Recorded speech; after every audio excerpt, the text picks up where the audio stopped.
treat, furniture treat. Congratulations on buying a new bed. Identify all the parts. You've got the slats, the centre rail, the side panels, the end panels, the cover and the legs. The two wheeled legs are for the head ends. You've got the brackets for the centre rail, the corner brackets, the centre leg.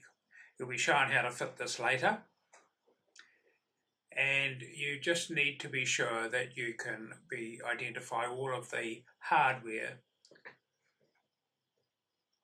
We're using a battery drill to assemble this, but you may find at home you've just got the screwdriver.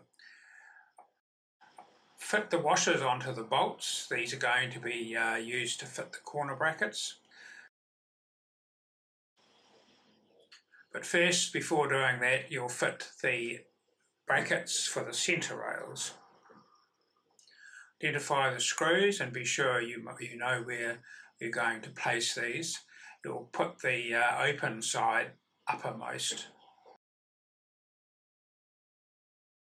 Screw them in firmly, but do not overscrew. We're now going to fit the corner brackets.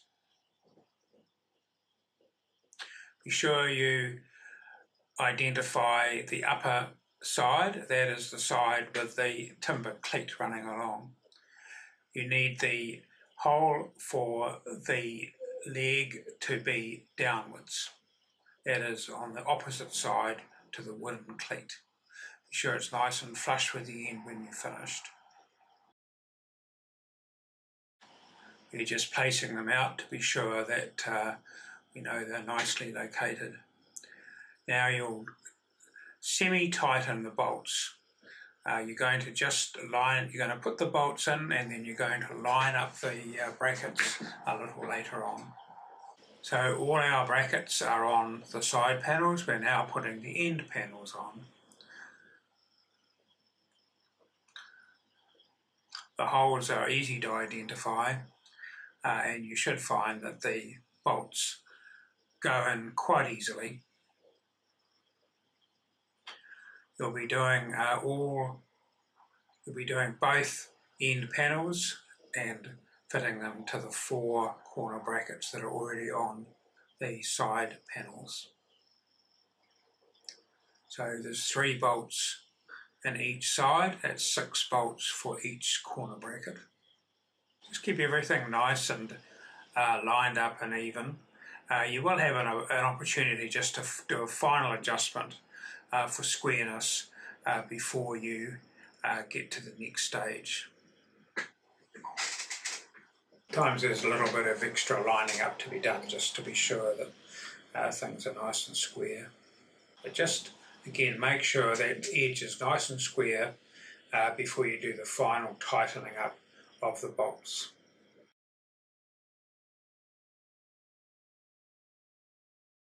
I'm now going to fit the centre rail. It'll fit neatly into the fittings that you've put on first, and once that's in place you're going to you're going to use the same screws as you used to screw the bracket on in the first place, and just drive those in nice and firmly. Again, don't over tighten, just make sure they're firmly home. So that's 2 on each end, just to hold it nice and neatly in place.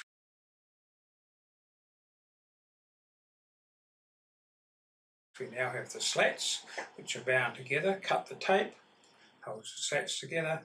You'll find that when they're spread out, you've got the webbing that holds them all together. This webbing will go down and the slats now need to be fitted so they're nice and flush. First, the end slats will need to be flush with the end of the cleat that's on the side.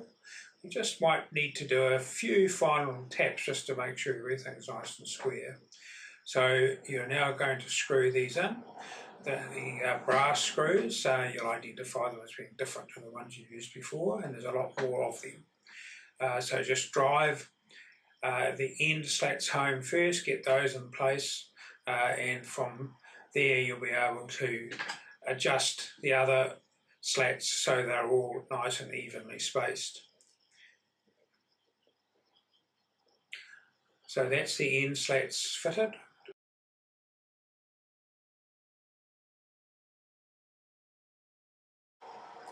We're now going to just take up a bit of the slack of the webbing. In this case we're drawing the centre two together so that the webbing is quite firm. Screw those home. Just you should find that they fit in quite neatly, and just do both sides up so that they're nice and firm. This webbing is nice and firm.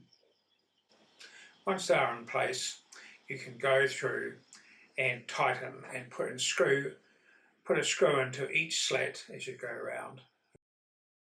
Make sure that webbing's tight.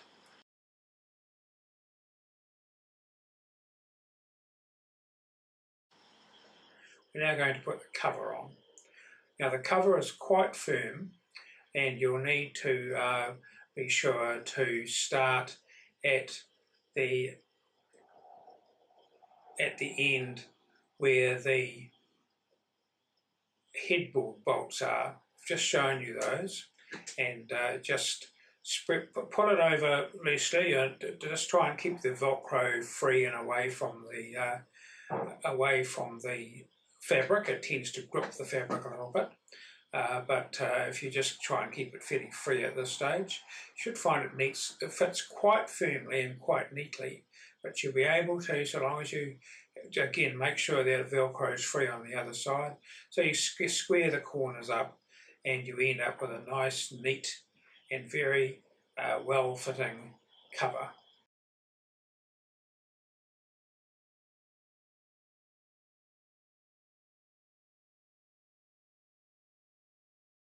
We're now putting the head end on and pulling everything nice and neatly into place, and you'll find that once it's in place it's quite firm, quite tight, but it does fit. And once that's in place you can just bring the corners nice and square and place the Velcro underneath and just straighten everything up.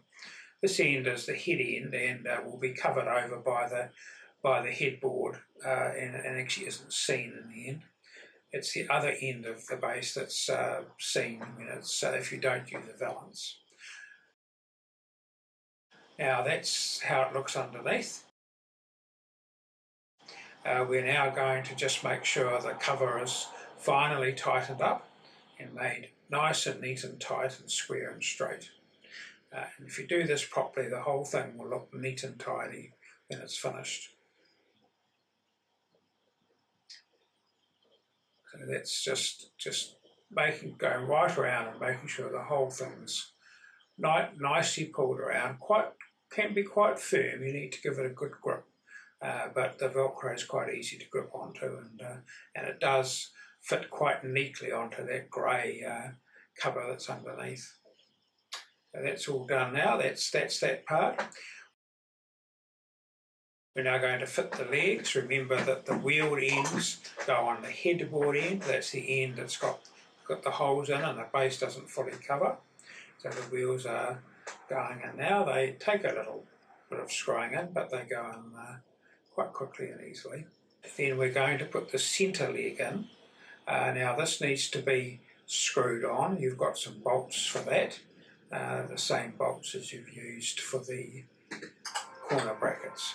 Once that's nice and tight, you're able to adjust the leg out and in to get the whole thing nice and level and solid on the floor.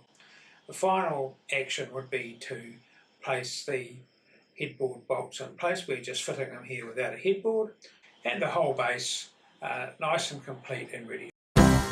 Furniture tree, furniture tree.